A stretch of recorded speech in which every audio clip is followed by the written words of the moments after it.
Welcome everyone, Simon here from the Wales of Wall Street. As mentioned in previous videos today, sorry if the audio is a bit off, I am sat in a garden shed of all places. Very random, but just a one-off hopefully.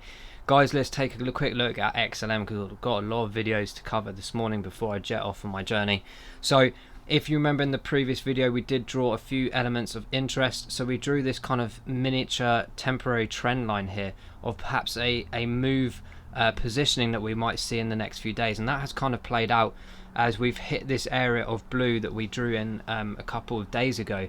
This area is of interest to us in the sense that we think that we were trying to find a support mechanism around this 34-35 cent mark, and in order to do that, we have seen that across 2 or 3 days of support and resistance. It's really confirming what we said in the last few videos, and that would take us then to try and test that 36 cent mark and up to potentially pushing that 40 cent mark in a more appropriate fashion over this week ahead, in my opinion.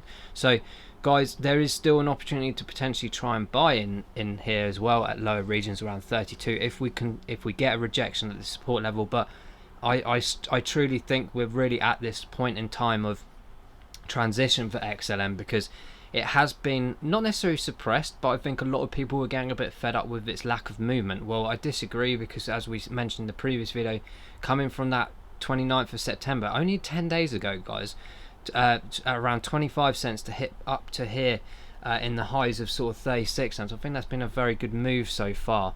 And in fact, if we just take this line here that we've already got, and I'll just show you what that looks like. That's a 45% increase, guys, and I think that's quite respectable in such a short space of time.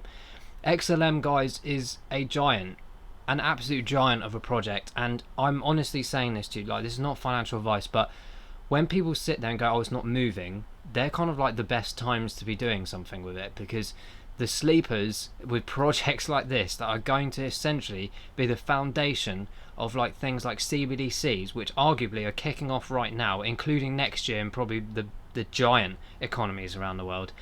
35 cents is going to look very silly in the future when we look back at these charts. So in my opinion, yes, of course, I should really have bagged more around here at 20 cents. I did get a bit of it, but I was restricted financially at that time, and I did get some around this 30 cent mark as well, and I will continue to purchase XLM as it's under $1.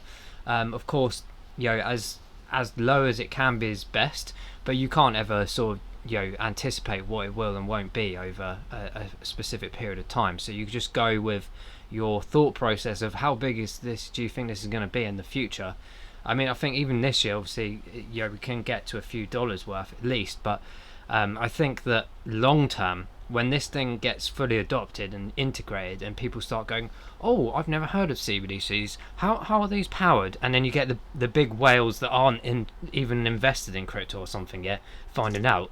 You're seeing arguably a big influx, and I think price wise, some people are shouting out about like thousands of dollars, and I truly believe that that will be the case, not in the foreseeable future, but certainly like 5 to 10 years time, as we transition digital currency across the world. So you've got to be patient on that side.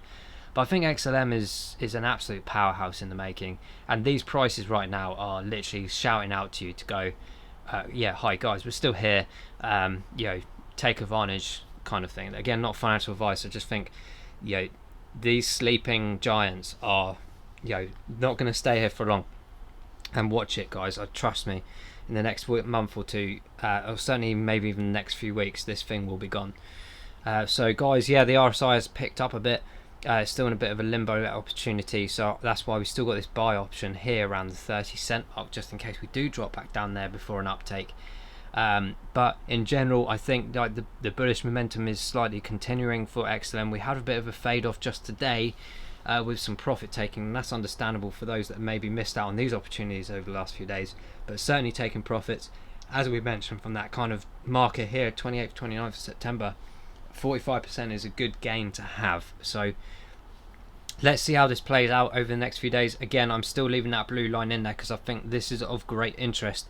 It is very much testing right now. If you look at the last 2 days before today, we dropped below that sort of 35 cent mark properly, and it was kind of like, oh, we want to come back down here. We nearly hit our buy button here, by the way. I think we got as low as 33, so I missed it by like maybe 1.2 cents. I think, I can't remember exactly where I had mine. 3275 is exactly what I had on my Q coin as a buy-in, so I'm still leaving it there. But you can see we tried to attempt this bring down, and it just was being forced back up. And even today we tried to tally up to push over 36 cents, and we have done over the last 4 or 5 days, which can't quite get there yet. But I think that once that happens, guys, and we get support at that 36-ish level, we're going to take this to another level of, you know, near enough the 38-40 cent mark, and try and push that previous 43 cents that was up here as we were building momentum on the 6th and 7th of September before the big drop downs of Bitcoin nonsense and stuff like that. So let's keep an eye on this, guys. Yeah, like I said, it is a sleeping line, as we've said before, and I think just, you know, take it, again, not financial advice, but in my opinion, that this is something to be taking hold of as you can, and what within your means. Weekly up 11%, which is fantastic to see. Year to date up 175%. We're still down 46% on the 6 months, but that still takes in the big consideration of the drop down we had around that sort of May-June time. So actually everything's looking very bullish, and I think we're just looking for that stability here to then take us to another level, guys. If you look historically as well, around this end of August period, we did something similar, but we took it up.